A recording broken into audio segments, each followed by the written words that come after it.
അബ്രഹാമിന് 99 വയസ്സായപ്പോൾ യഹോവ അബ്രഹാമിന് പ്രത്യക്ഷമായിട്ട് പറഞ്ഞു, ഞാൻ സർവശക്തിയുള്ള ദൈവമാകുന്നു, എൻ്റെ മുമ്പിൽ നീ നടക്കുക. ഞാൻ എൽ ഷദാ, എനിക്ക് കഴിയാത്ത ഒരു കാര്യവുമില്ല. എന്നിട്ട് പറയാണ്, നീ എൻ്റെ മുമ്പിൽ നടക്കുക.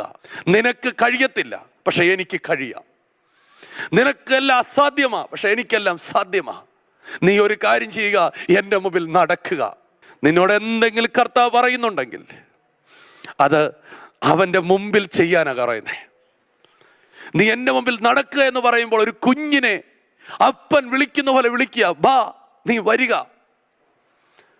ആ ഒരു കാഴ്ചയിൽ എൽഷദായി മാത്രമല്ല ദൈവം വെളിപ്പെട്ടത് കേട്ടോ, ഒരപ്പനായി അബ്രഹാമിന് ദൈവം വെളിപ്പെട്ടിട്ടുണ്ട്.